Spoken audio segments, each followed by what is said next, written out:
60. Well, there's a face I haven't seen in a while. It is so good to be here. Mich- Todd, I'm so glad to be here. Michelle Fryling is with us. Well, it's good to have you back. Thank you so much. When I have a little bit of a community service hat on, but I do have to say, I was talking out in the outside in the lobby, and I said a wrong name, and I'm going like, just still a little bit bleary-eyed because what a weekend for IEP. Wow. Holy cow.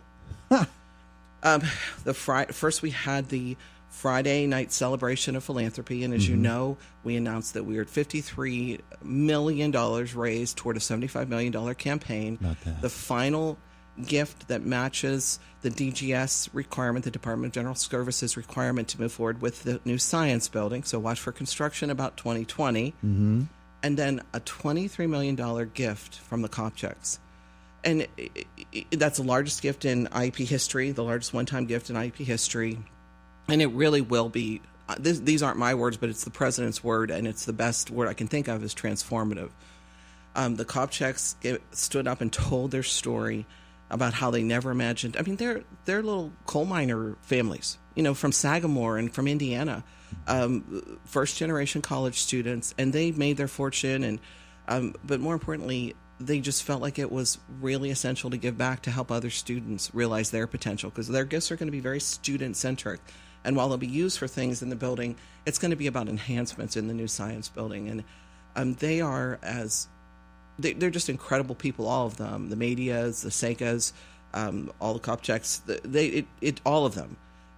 And it's wonderful to see what kind of impact IEP makes in people's lives. Yeah. When we say we change lives, I am completely on board with that, and I believe that with every bone in my body. It truly proves there are no little people, too. Oh, no. And it's, I think I've said this all the time, that IEP really takes leaders, emerging leaders, and helps them to realize their potential. One of our undergraduate admissions themes has been Find Your Success. And boy, oh boy, I think we do that. We help students do that. But nothing's given to these students. They make it happen. Mm-hmm. And I love our students. Sure. I love IEP. Sure. Then, of course, I went to 12th night on Saturday with my son, who's a student. It was incredible. Looking forward to, of course, Thursday night, not only Kinky Boots, but the celebration of athletic success. And I know you have a couple guests coming on to talk about that later on. Yeah. But today... Why are you here, Michelle? Why I am here today is to talk about Leaders Circle. And this is a tradition. I'm so proud to have been a recipient of both the Civic Leader and the Athena Award, Leadership Award. And so when we were approached with a little bit of leadership transition, Mary Beth Akbay and I said, of course, we'll come back and co-chair it for a short time and help with the transition. But Camille, Sherry, and Annie Rizzo have done an incredible job. Sherry Renowski, as you know, who's a close friend of Brenda and close friend of yours, has done, they've done the yeoman's work. So now we're just really in the process of helping to get the word out that nominations are being accepted. So you can look on the Chamber website. You should have received an email mailing, and for those groups that don't have emails, we snail mailed it out to you, an application form, a nomination form. And really, Todd, what we want to encourage is please don't think about this as an insurmountable task. It's a really easy nomination form. If you have any questions, I think a lot of people know me, a lot of people know Mary Beth. Give us a call. We'll help you. But it's a great chance to recognize those folks that are leaders in the community. When you talk about there are no little people, that is absolutely true. This community is built with giant contributions. So, so that's where the nomination form should be to your organization by email. But if not, you can always find it on the Chamber of Commerce website too. Male and female Civic Leader of the Year, Athena Award. Young Athena? Young Athena. Last year was the first year for the Young Athena, and I was there. I had the honor of being there, and I'm a little bit of a crier, Todd. I think some people think I'm a little bit hard exterior, but that is so not true. When you think about that this tradition of leadership and caring and support for a community is within 30-year-olds in our community, it was wonderful. So we have an incredible slate, and then I was also honored to be at the luncheon for Athena Club and Leadership Club for Marion Center and for Indiana High School. And we had Haley Poser and Dr. Laura Homrick Rhodes speak as the Young Athena and Athena recipient, respectively. And it really is about inspiring. And I've been very active with my quota club, and you've been nice enough to host me to come down and talk about quota activities and some of the service we've done in the community. And one of the things we learned is publicity is part of service. And that means that you need to let people know what is going on. So many times people have said, I want to get involved in that. I'm sure you've seen that Sure. Yeah. in your experiences too. And but it's a great opportunity to nominate someone. In the young leadership, the emerging leadership professional award is something new, but we'll spell that all out for you in the nomination packet. It's all on the chamber website. But I also want to tell people, save the date. In the past, we've had this in the spring, and then they switched over to a fall recipient, a fall award ceremony. And I think it's better, Todd, because I'm exhausted this spring. Aren't you? And you think that by September you're going to be caught up? Well, I'm thinking by September that it might not be quite as packed full, although there's so many wonderful things going on all the time in Indiana County. That's the reason for the Leader Circle event. But the Leader Circle Awards Dinner is September 27th, and it's at the Country Club again. And we've tried to rotate different places, and as a committee, we'll certainly think about that. But it's really about honoring those folks who make a difference. And it doesn't matter. We've had folks nominated who've been very active in churches, and I'm sure you have some leaders in your church. Sure. You know what that means. Sure. And at work, the Athena Leadership Award is a lot about mentoring women and your leadership in the workplace. But Civic Leader is about anyone who makes a big difference in the community. Well, one of the great things about these awards is that we tend to think of people whose names are out front all the time. And we salute all of them for their service.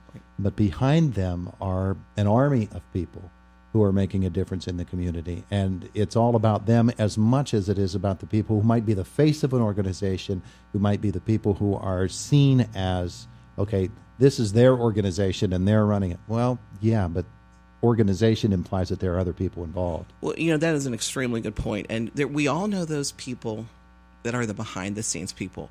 Like, they might not choose to come on the radio. They're not big hams like I am, Todd. And but they are the people that make things work. They talk about behind every successful person is a legion of followers, and those people that are the quiet workers. This is a great chance to celebrate them. And I know it sounds trite, but it is absolutely true. Please believe me.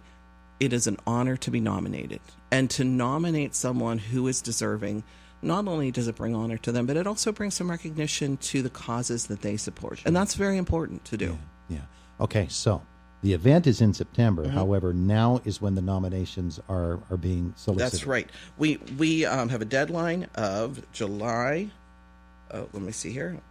Okay, and I should know this again. Please excuse my things. But we have a deadline of of June. Because then in July, we will be having a reveal again. And that was a wonderful event. We had it at the Elks last time. But yeah, your nomination is due by June 15th. So you have some time to do that.